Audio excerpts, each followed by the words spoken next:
India അങ്ങ് പരമ്പര അങ്ങ് തൂക്കി. ഇന്ത്യ ന്യൂസിലാൻഡ് മൂന്നാം T20 മത്സരം ഇന്ത്യ ആധികാരികതയോടെ ഇന്ത്യ അങ്ങ് തൂക്കി. അങ്ങനെ 5 മത്സരങ്ങൾ അടങ്ങിയ പരമ്പര 3-0 ഇന്ത്യ അങ്ങ് എടുത്തു.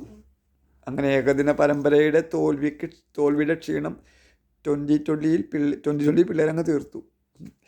അപ്പോൾ 20 ഓവറിൽ 153 റൺസ് വിജയിക്കാൻ ന്യൂസിലാൻഡ് നമുക്ക് തന്നു. 10 ഓവറിൻ്റെ കളി തീർത്തു. ഇത് 10 കളിയല്ല, T20 കളിയാണെന്നുള്ള കാര്യം ഇന്ത്യൻ ബാറ്റ്സ്മാൻമാർ അങ്ങനെ മറന്നു.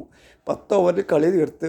മനസ്സിലായില്ല? അപ്പോൾ ഇന്ത്യൻ ടീമിൻ്റെ കളി ഇങ്ങനെയാണ് വ്യക്തമായിട്ട് ന്യൂസിലാൻഡാണ് മനസ്സിലാക്കി കൊടുത്തു. ഇന്ത്യ പരമ്പര അങ്ങ് എടുത്തു. അപ്പോൾ വേൾഡ് കപ്പ് എടുത്തതിന് ശേഷം 2024 രോഹിത് ശർമ്മയുടെ നേതൃത്വത്തിൽ വേൾഡ് കപ്പ് എടുത്തതിന് ശേഷം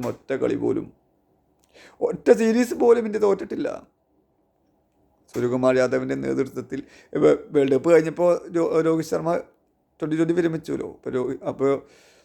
അപ്പോൾ ക്യാപ്റ്റനായി സ്ഥിരം ക്യാപ്റ്റനായി നിയമിതനായ സൂര്യകുമാർ യാദവിൻ്റെ കീഴിൽ ഒറ്റ T20 പരമ്പര പോലും തോറ്റിട്ടില്ല.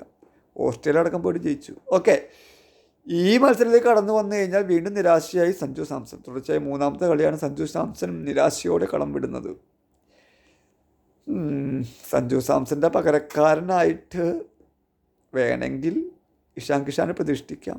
ഇഷാൻ കിഷൻ മോശമില്ലാത്ത നല്ല കളി കളിക്കുന്നുണ്ട്. 2ാം മത്സരത്തിൽ കിവീസിനെ നിലം തൊടിപ്പിച്ചിട്ടില്ല ആള്.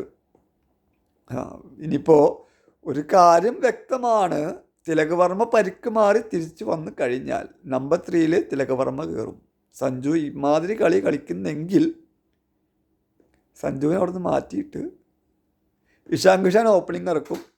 അപ്പോൾ അഭിഷേക് എന്തായാലും ഓപ്പണിങ്ങിൽ കിടിലൻ പെർഫോമൻസാണ് നടത്തിക്കൊണ്ടിരിക്കുന്നത്. 14 ബോളിൽ ഹാഫ് സെഞ്ചുറി അടിച്ചിട്ടുണ്ട്.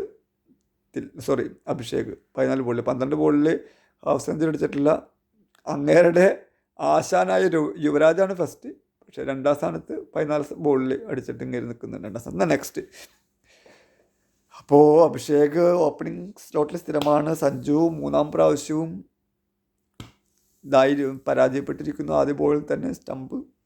മാറ്റി ഹണ്ണിയുടെ ബോളിൽ ക്ലീൻ ബൗൾഡ് ഗോൾഡൻ ഡക്ക്. സഞ്ജുവിന് അവസരം കിട്ടുന്നില്ല. കിട്ടുന്ന അവസരങ്ങളിലൊക്കെ ഡെലിവറി ചെയ്തിട്ടുണ്ട്. സഞ്ജു അർഹനാണെന്നില്ല സോഷ്യൽ മീഡിയ മുറവിളികൾക്കപ്പുറം അതിലൊരു വാസ്തവമുണ്ടെന്ന് സഞ്ജു സാംസൺ തെളിയിക്കേണ്ടിയിരിക്കുന്നു.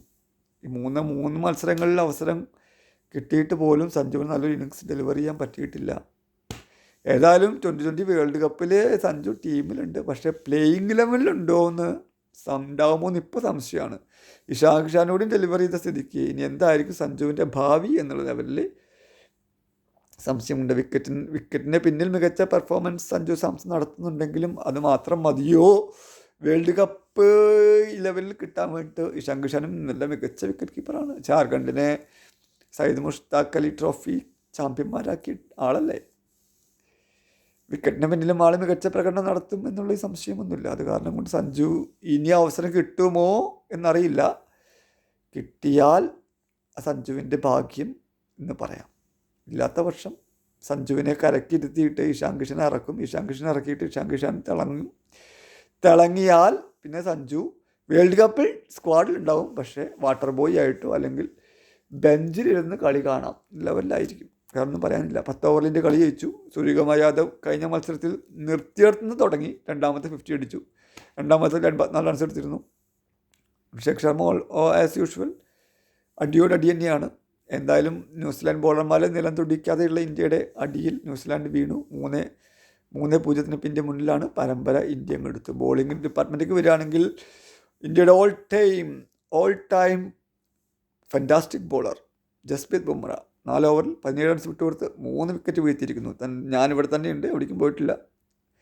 എൻ്റെ ബോളിങ്ങിലെ കഴിവ് ഇപ്പോഴും ഉണ്ടെന്ന് തെളിയിച്ചിരിക്കുന്നു. ഹാർദിക് പാണ്ഡ്യ 2 വിക്കറ്റ് എടുത്തിട്ടുണ്ട്. വരുൺ ചക്രവർത്തിക്ക് പകരം രവി ബിഷ്ണോയിനെ ഇറക്കി. രവി ബിഷ്ണോയി മോശമില്ലാത്ത കളി കളിച്ചു, 2 വിക്കറ്റ് എടുത്തിട്ടുണ്ട്. അങ്ങനെ ഇന്ത്യൻ ബോളേഴ്സും മികച്ച പ്രകടനം കാഴ്ചവെച്ചു. മികച്ച പ്രകടനം കാഴ്ചവെക്കാത്ത സഞ്ജു സാംസൺ മാത്രമേ ഉള്ളൂ. ഔട്ട് ഓഫ് ഫോം അല്ല, ഔട്ട് ഓഫ് റൺസാണെന്ന് പറഞ്ഞ് അവസാനം സൂര്യകുമാർ യാദവ് റൺസ് കണ്ടെത്തി. സഞ്ജുവിൻ്റെ അവസ്ഥ എന്താവുമെന്ന് അറിയണം. സഞ്ജുവിൻ്റെ അവസ്ഥ എന്താവുമെന്ന് ഇനി അറിയില്ല, കണ്ടറിയണം. കാരണം ഇനി അവസരം കിട്ടുമോ കൊടുക്കുമോ അറിയില്ല. ഇനി എന്തായാലും 5ാമത്തെ മത്സരം തിരുവനന്തപുരത്താണ് നടക്കുന്നത്, ഗ്രീൻഫീൽഡിൽ. അതിൽ അദ്ദേഹം കളിക്കുമോ അറിയില്ല. ഇമാതിരി ഫോമാരാണെങ്കിൽ ചിലപ്പോൾ സഞ്ജുവിനെ വാട്ടർ ബോയ് ആയിട്ട് കണ്ടുവരും. അല്ലെങ്കിൽ ചിലപ്പോൾ ഇറക്കിയിട്ട് ചിലപ്പോൾ ഇങ്ങനെ ഇമാതിരി ഔട്ടാവാനാച്ചെങ്കിൽ വേണ്ടല്ലോ. സഞ്ജുവിൻ്റെ കളി കാണാൻ വേണ്ടി ടിക്കറ്റ് എടുത്ത് കാത്തിരുന്നവർ നിരാശരായി മടങ്ങി പോകേണ്ടി വരുമോ അറിയില്ല. എന്തായാലും സഞ്ജുവിന് അടുത്ത മത്സരങ്ങളിലും കിട്ടട്ടെ. സഞ്ജു നല്ല ഡെലിവറി ഇപ്പോഴും സഞ്ജു ഡെലിവറി ചെയ്യുന്ന തന്നെ എൻ്റെ മനസ്സ് പറയണേ. ഡെലിവറി ചെയ്യട്ടെ. ഇമാതിരി പരീക്ഷണ ഘട്ടങ്ങളൊക്കെ സഞ്ജു മറികടന്ന് വന്നതല്ലേ, ഡെലിവർ ചെയ്യട്ടെ.